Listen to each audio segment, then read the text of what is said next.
I just figure like as soon as we sit down, we're gonna laugh. Yeah. It's gonna happen. You know it's gonna happen right now. All right.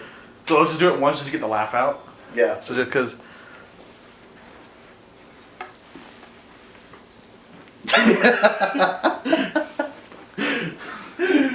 Oh man. Well, Gabriel, it's been a while since just you and I have done a video. Yeah. It's been not really. I mean, we just finished our project. You know. Well, that was your project, and it was it was something you've been leading up to for a while. You know. So speaking of leading up to things, so you went into university for film, right? But I'm assuming like your main ambition was to go into the army essentially. What kind of triggered that decision? Was it like history of your family history of being in the military? Any other reasons besides family? Maybe. Well, like back in high school, I was a part of JROTC.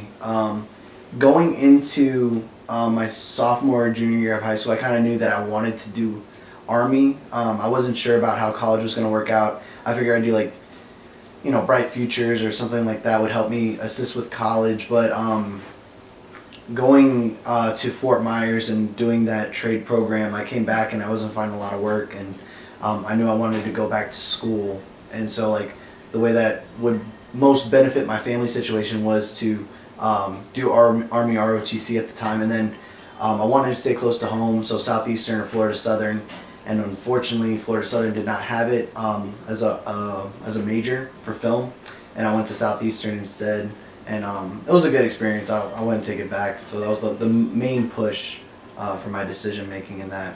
So about how long ago did you realize that I'm going to pursue a career essentially in the military? I've always wanted to serve. Like there was coming from a military household. I saw my father. I grew up with him in the military. He was a recruiter. My mom, she met my father when I wasn't born. She met my father when she was serving, and so like it's always been around our family, and it's always something that I really enjoyed. Some of my best memories were on military bases, and I just didn't know what that looked like. I didn't know like, oh man, I want to go enlisted, or I want to serve Army officer. I want to do special forces. There was nothing like definite. It was for sure I wanted to serve in some way, shape, or fashion, whether that was for 2 or 3 years or a lifetime. I don't know yet. I just wanted to continue a legacy that I feel like my family has done, and they didn't no way pushed it on me. It wasn't like we expect you to serve, or my parents told me that we put in enough time for you and your kids, so you don't have to worry about it. But I don't know, just something about it, like the culture, the discipline, the order, the structure is something that I've always appealed to me, and it just sparked that interest back when I was in high school when I did JROTC, and it was like, man, this is something that I could perhaps see in my future. And then, of course, right after Fort Myers, when I was living on my own, I knew for a fact that like I could envision myself doing an Army officer career. Now you have quite a bit of experience in other fields. You did the turbine maintenance, I believe. Right. You've done film, of course. How do you think those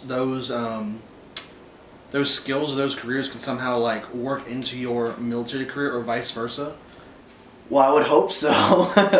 I question like whenever we were in high school together, and I felt like I was definitely going to do film. Like if I was going to go to school for anything, it was going to be for something I had a passion for. When the Fort Myers program like came about, like I just kind of felt like God was tugging on my heart to go and pursue that, and it was a good opportunity. It was great. I was making $19 an hour, but that line of work, waking up, doing 12-hour shifts, hard labor, and being away from family, like most of those mechanics are gone 200 days out of the year, and I'm like wrestling, here I am, 7 p.m., about to go into a night shift. I'm like, I don't know if I want to do this for the rest of my life.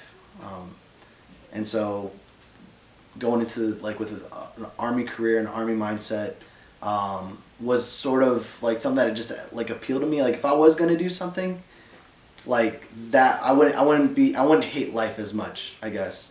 And then with film, It's hard. Like, going through school is difficult because of the fact that you have a guy who's in a uniform and he's sitting in directing for film class, and everyone's kind of giving me weird looks like, so like, what's your major? Are you communications? And I was like, no, I'm a film major. And I always get asked, like, so what are you going to do with that in the Army? And the truth is, I don't know. A lot of people will say, like, how are those two things going to mix? Truth is, I really don't know, and I hope to be kind of like the first person to deal with that. I know, like, there's a colonel that I was networking with a little bit. He's an advisor for like Transformers and stuff like that, and he's making good money doing his Army career as well as advising for film sets. So that's really cool. But I'd want to get more in depth with my film. I don't want to just be an advisor. I don't want to be just subject matter expert. I want to be a subject matter expert that's about my film. So, like we mentioned, your family has a very rich military history. Your grandfather, both of your parents. Do you think your decision to go into the military was in any way influenced by them, or is it more along the lines of you made the decision yourself and they supported you with that decision? Completely influenced. I I have to because it'd be ignorant for me to say that like they had no impact whatsoever. Right. There's just that wouldn't make any type of sense. What made my decision was the fact that I saw the rewards and the benefits that stemmed from their experiences. Mom, she went to the Pentagon. She had above top secret clearance, dealing with stuff that to this day she has never told me about. So I mean, I think those are pretty cool things for her to embark on. And then my father with his recruiting, like the people skills that he's acquired, and like the fact that he was able to learn English, and hearing like his old war stories of jumping out of planes and doing all those really cool things is something that I always want to have for myself. I always want to share my stories and be able to say that I've done something pretty cool, and I have. I've already in my ROTC career, I've gone to Guatemala. I've been able to go to Italy. I've also been able to go to Air Assault School, which is an actual badge that you acquire in the military. So it's like a lot of merit has stemmed from my experiences just within cadet command, or the before the Army thing, and then now as a lieutenant, I'm less than like 72 hours away from making that step, so I'm eager to see what comes from this point forward. So now that you've chosen this particular career path, in the military, has it affected other parts of your life in the sense like, you've taken leadership classes? Has that made you, a more confident person, a better speaker, things like that, essentially? Definitely. I think naturally, I think we all have like qualities that can, be expanded on and be brought to light within like our own upbringing. Within my family, obviously I have like pioneer parents who've been a part of like establishing churches and being part of like first time programs, sort of things like that, like that no one's ever done. So like I've seen what leadership comes from the home standpoint, and I think I carried a little bit of that into my high school career, that just needed polishing, I think, because we were directors together. We also you were drum major, I was battalion commander, and so I forgot about that. yeah, like you were like top guy there, based off. It's kind of interesting how we were both leaders in our own right, just in totally different fields. Yeah. But it does affect, just being an everyday person, become more confident and robust in the way you speak to other people. Become more interactable, essentially.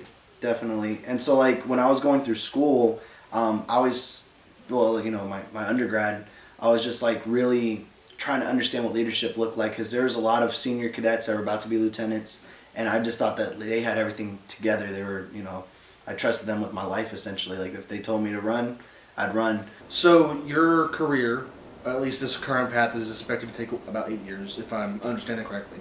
So where do you see yourself in about 15 years? Are you still doing military stuff and you have this film background that you want to use later on, or do you see yourself having already switched to film and having this military background instead? It's an excellent question. I wrestle with that every day. I wrestled it with it when I was in school because I could have essentially I could have chose to go reserves, and that would have been 1 weekend out of the month, 2 weeks out of the summer, to just play weekend soldier. I guess what people kind of like identify with. But yeah, throughout school I was like, am I an ROTC cadet or am I a film major? Am I, what's going to be the overall like on the scale? It's going to be one or the other. I had a colonel ask me when I was at Fort Sill, Oklahoma, and he asked me like, do you see yourself making this a career, like more than 20 years? And I told him honestly, like I don't know. I plan to just do my time, obviously, and then from there I'll be open to, retiring. I'll be open to staying in, because at the end of the day, like being able to go back to the base and like my father, he has served 20 years. My grandfather served 20 years. Like roughly once I hit the 12-year mark, that'll probably be the time, like I should be a captain by that time, and then from there determine like, do I want to go reserves? Then I can still stay in the military, still acquire my time to get to 20 years, and then focus generally onto communications or film at that point. But I'm open to both. I'm open to the fact that I could be a film director. I would love to make a short film and maybe enter into a few festivals and network with guys like you, and move forward with that dream. But at the same time, I think the military can take me far, with a lot of good opportunities. But it just, at the end of the day, I want at the end of the day, I want to do what I think God's called me to do. And right now, for the next 8 years, I'm supposed to be in the Army, and I'd like to maybe extend it a little bit longer. But film's always gonna have my heart. I love telling stories. You leave for Georgia in 2 days, a little bit less actually. Have you found yourself? We know you're nervous because it's something new, it's unexpected, Always. But have you found yourself even the smallest amount apprehensive about this decision? Maybe you woke up one morning and you're like, I don't know if this is the right choice for me, or this is a lot closer than I thought it was and I kind of want to back out now. Or have you gotten this far and you're like, this is going to happen, I'm 100% for this decision that I made? I'm 100% in. Like I've worked so hard for this opportunity. Of course I'm nervous. Like the nerves are standard with anything. I was nervous when I went to Guatemala. I was nervous when I went to air assault. But of course I'm going to be nervous. This is now the time where you're an officer. You're expected to lead by example. You're expected to have it together, and that's going to come with a lot of failure. I think, in the sense like failure to learn. But I've thought about it. There's days, man. To be honest, those days that you're talking about where you kind of wake up and you're like, man, was this the right decision? Was mostly when I was running the lake Hollingsworth, because like It's too early for this. Like I would between semesters, cadets naturally, and no, I love the cadets, but they don't run. They don't run during their break time, and that's not like incredibly bad. But I remember coming off of that first PT test, and I'm running around Lake Hollingsworth trying to pass the PT test, and I'm like, dude, this sucks. Like, but there was only a few moments where I felt like if I wondered what it was, but a lot of things actually held me up from almost not even being able to commission. I had a physical medical condition that I needed to get a waiver for in order to commission as an officer. So in addition, there was contracts, if contracts were available, and then of course getting my first choice and component choice.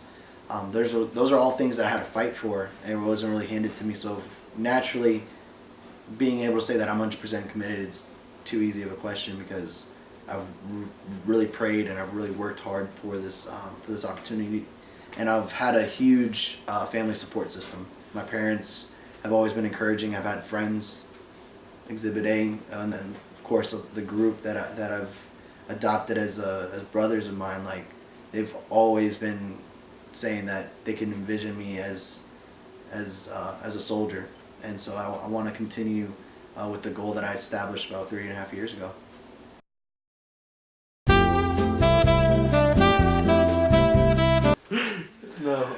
There's Mom. I'll tell you after this. After Hi, this. Gabriel. Hi, Mom. It would have been ruined anyway. It still worked out.